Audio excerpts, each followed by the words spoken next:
Hello, my dear Taurus. This is a love reading, a prediction for the month of October with me, Queen of Cups Tarot. This reading is dedicated to Lauren that made a donation for Taurus. Thank you so much, Lauren. This will be a love reading for Taurus, Sun, Moon, Rising Sign and Venus, Vedic or Tropical. The reading can go both ways. The drama is the same, but it can be different castings to the different roles by the universe. So when I tell you that this is you, it might as well be the person or the situation you are dealing with. So use your own intuition and recognition to determine who is who in this reading for you. And if you need more information or help after you have listened to this reading, you can turn to the love and spirituality readings for Libra season that is already up. You can also check out the pick a card and near personal readings on the first page of my channel. Click the headline of each playlist to see all the videos that the playlist contains. And I will start shuffling your cards. I use the Golden Universal Tarot with Roberto De Angelis. Okay, so when I open your deck here, I see the High Priest in the reverse together with 9 of coins. So this is Taurus actually, and this is Virgo energy. So it seems like you're turning away from the world and more into yourself, into your own private paradise garden. Okay, so I call the divine with love and light. And here we have the 2 of cups in the reverse with the 9 of coins. So I'm thinking you're kind of forced to do this because there's some problems with your relationships or the things that you are thinking about your relationship, how you perceive them. It doesn't have to be new things. It can be old things that drives you to go more inwardly. 9 is also connected to Hermit and 2 is connected to High Priestess. Okay, so I called the 4 archangels. I'm sorry if I'm repeating myself. And here we have the Fool together with the 2 of cups. So it almost seems like you are trying to leave the troubles of a relationship drama behind and go on your own little bit pilgrimage or walkabout here. So I call the 6 elements, and here we have the Queen of Cups with the Fool here. So this seems interesting. Will you meet someone here on your path, or will you meet a new part of yourself? So see, High Priestess of Fire. It's water, fire. I can move these so you can see while I'm finding the right page in the book. So the Fool is Aries. You have the Sun there as well, which is Leo. My child, you have chosen the symbol of the vampire High Priestess of Fire, the goddess of creativity and passion. Whenever she arrives, she reminds you of your ability to create your own reality and to choose how you channel your energy. If you are restless, call upon the High Priestess of Fire for inspiration and joy, and she will release you from the trap of boredom. Fire brings warmth and light, but it also burns when it is allowed to get out of control. Spend your energy creatively, not impulsively. The Fool can be a little bit impulsive. And guard yourself against burning out. Use your fire wisely and let your light shine brightly. So you're definitely going on your own journey, but the Queen of Cups here, Cancer, Scorpio, Pisces, might be an energy of something artistic, something creative that wants to be almost born out into this world. So maybe focusing less on relationship now and more on what's kind of bottling up inside of you. What is it that wants to be expressed? What is it that wants to be shared? It's almost like a little bit of a secret here, something that only you know and the world doesn't know about just yet. So it might be that you're embarking on a new life path, or that you're going to create something new. Okay, so this 6 elements: earth, wind, fire, water, spirit and ether to join us here today and to give us a clear view reading for my dear Taurus viewers. So going back to childhood as well, mending things there. So this might deal with relationships from the past, parents, relationship with parents, or like original family and people from your childhood in general, that something might be still tormenting you, and by finding yourself and who you are, you can free yourself from these old relationships that's probably affecting a little bit also your new relationships or your present relationships. Okay, so I will just tune in for a few seconds to you and your situation in Libra season, Taurus.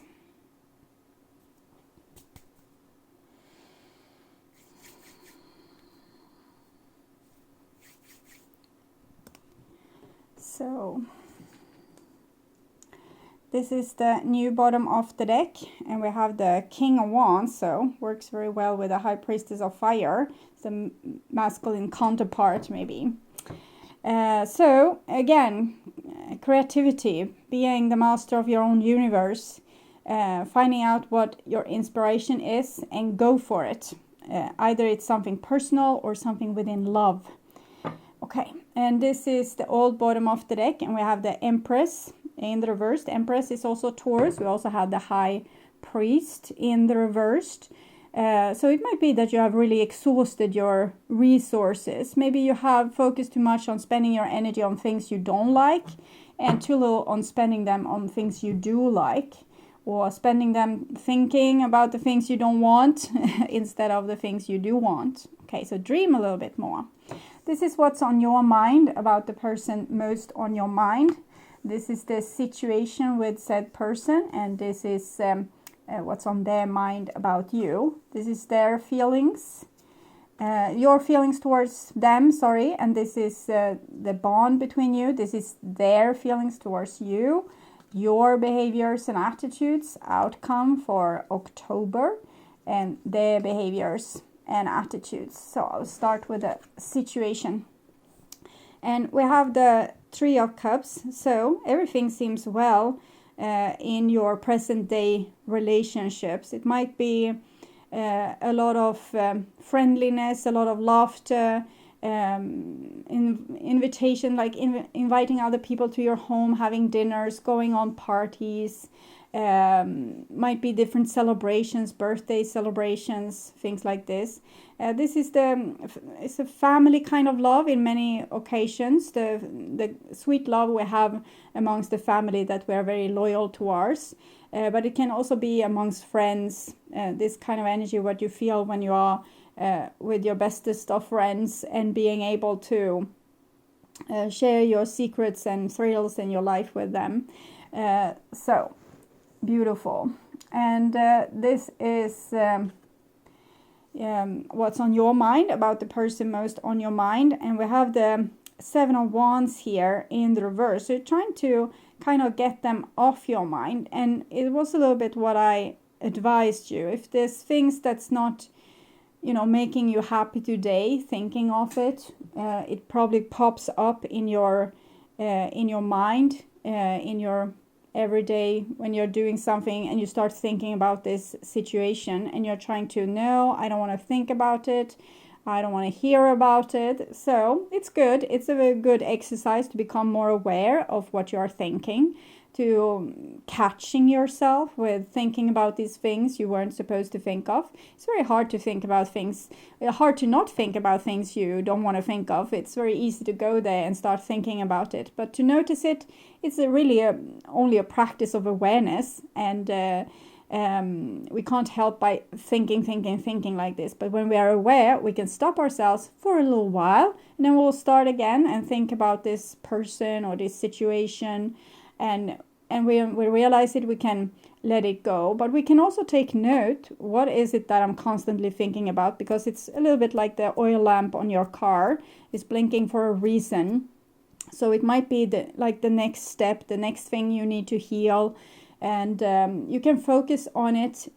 You can think about it, write it down. Okay, my fear seems to be that my parents never loved me, for example. And then when things have calmed down and you have a moment for yourself, you can sit with the emotions that's in your body, not thinking at all, just feeling your emotions. There's a dealing with pain video that you can turn to on the first channel page with green label and do that exercise, because it can help you with healing this. So this is what's on their mind about you, and we have the Ace of Cups. So they want to give you love, and you don't want to think about the situation, or you don't want to deal with that situation. But when they think of you, they think that they love you, or they want to share love with you, or that you are a very loving person. Okay.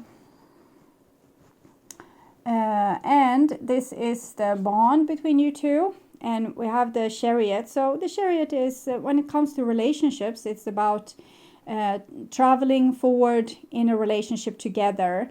And the two people in the relationship needs to pull the Chariot in the same direction for it to not kind of fall off the road. And sometimes this isn't happening, and that is what's making relationship hard. It's hard for them to move forward. But in this case, I'm feeling a determination from your side to not let things bother you or make you fall out of balance. So you're really trying to take control over your own mind, your own thinking, and your own feelings, to becoming more on top of them. Instead of being dragged by them to left and to right, you're trying to be more probably more cool in your relationship, less reactive to things, and more being able to be on top of things like this. So it can make you a little bit hard. 7-7, so I'm thinking it leaning more towards you.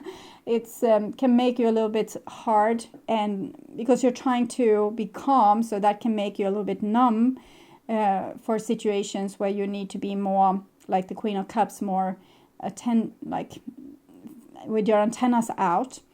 But it's a good exercise, and we need to pendle like this, sometimes being very firm and steady and above ourselves, and then sink ourselves into the emotions, and do this back and forth to find balance eventually. So this is your feelings towards them, and we can see more of this with you trying to be on top.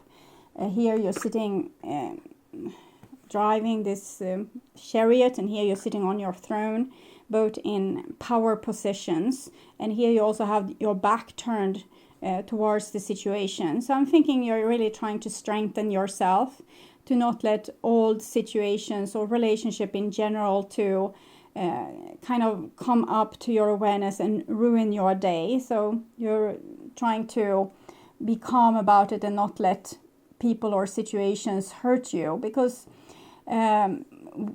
people can hurt us, but then when we are thinking about it, obsessing about it, we are hurting ourselves over and over and over again with the situation, causing our body doesn't know the difference with this happening actually now, and it's being something that happened in the past or that might happen. So you're getting the same adrenaline and freaking out in the same way as if it would actually happening. So when you have realized that your mind is hurting you, that's a very great step towards healing, because if you stop pestering yourself with these thoughts about these old situation or these new situation or these future situations, you are much better off. And you're trying to work really hard on this and to be firm and not being caught by emotions that might say, maybe they didn't love me because I'm too much like this, or maybe they loved that person more, or this happened, or maybe it happened for this reason. So it's just making you like get more anxious. And when you are, okay, stop, I don't need to think about this, this is something of the past, then you're really onto something, you're really starting to heal here. Okay. But again, very cold maybe towards certain situations, and hard to get close to or intimate with when you are practicing this. Okay. And this is their feelings towards you, and we have the High Priestess in the reverse. So they seem very secretive with their emotions. So even if they think that they love you, they don't want you to know. It's their secret. And it might be what has pissed you off to begin with, because If you show love to someone and they don't show it back, they act as secretive and they're not saying I love you back, or they're not calling you up, or of course you get irritated and anxious. So you're trying to put the lid on this situation and kind of smolder the fire here, and they, because they might ignite the fire, but they're not feeding it. So you're getting very hungry, obsessive in these situations, but you know it, so you take good care of yourself, so that's good. Okay, so this is your behaviors and attitudes, and we have Ace of Wands, so you're in control. You got the torch now, you got the fire, so you don't have to be afraid of anyone, because you are not playing Mr. Nice Guy or Mrs. Nice Girl anymore. It doesn't mean that you are actively mean towards people or attacking them. You just don't let them attack you, either from the past or from the future with you thinking, or with their actual action today. You try to bother less about these situations. Do something else. Preoccupy yourself with something else. Focus more on yourself and what you can create for yourself. And sometimes when you are creating things for yourself, you might feel, okay, so what is this person? What would they say about this? And then you have to say, no, I don't care.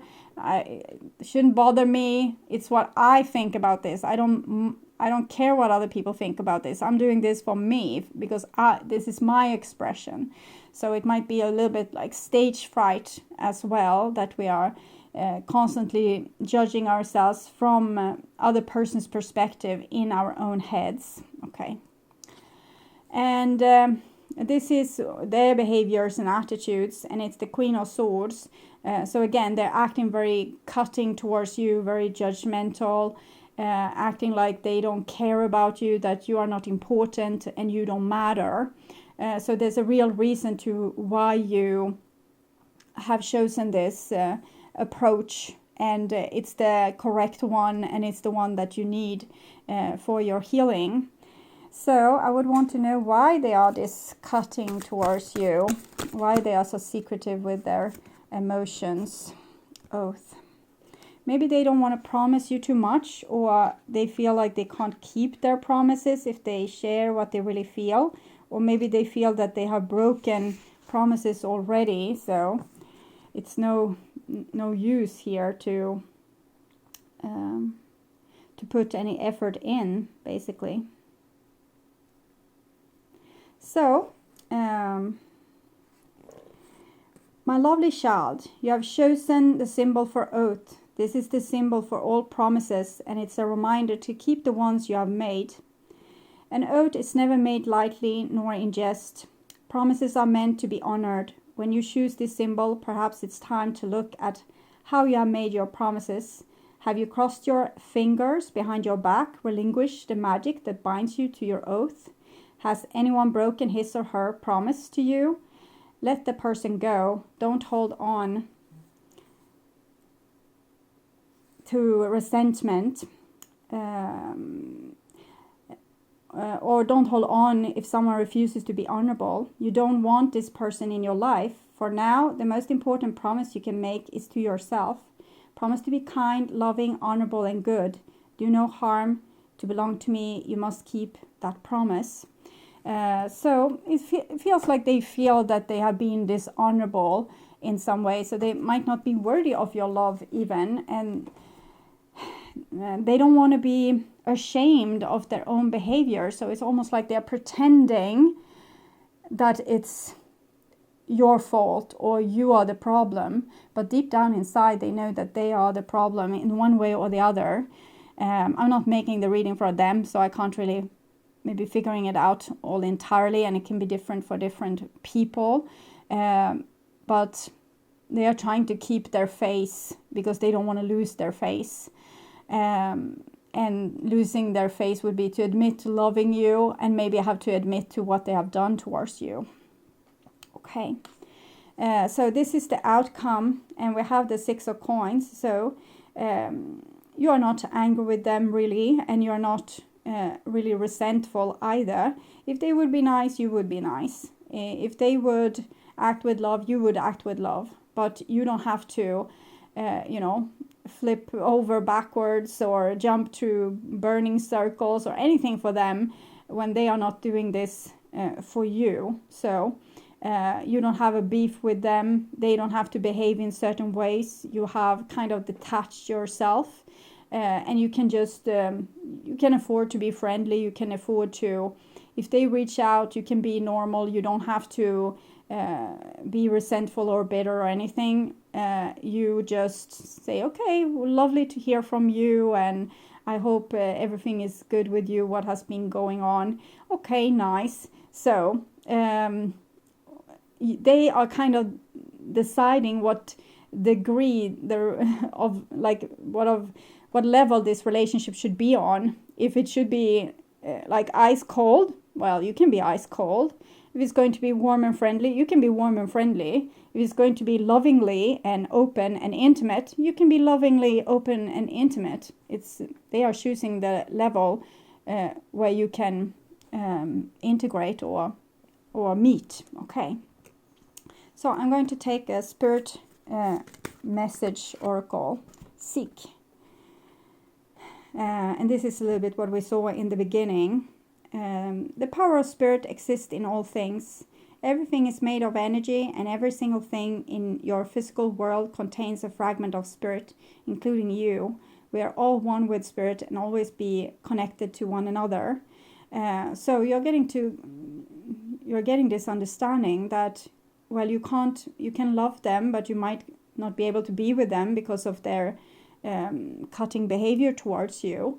And that can calm you down, because if you always feel in connection with everything, it doesn't matter if there's really a distance between you, or you have to create a distance between you because they are not giving you enough of what you need to be in a relationship with them. And it's also that you are on your own journey here as a seeker, and you don't have to put too much focus on your relationships as of now, like the problematic ones anyway. Okay, thank you so much for watching, and I hope this was helpful. If you like my content and want to see more videos like this on how to heal yourself and make yourself ready for that true romantic partner of yours, or if you just want to work on spiritual growth, remember to subscribe and hit the bell notification to get a heads up when the new video is ready and waiting for you. The next round of astrological videos will be my love and spirituality readings that I will do in the middle of October for all the signs. And also keep on the lookout for the pick a card readings and the near personal readings that will be spread throughout the month. Thank you so much for being on this journey with me. I'm truly grateful for my wonderful, loving and supporting viewers. So until next time, take really good care and bye-bye.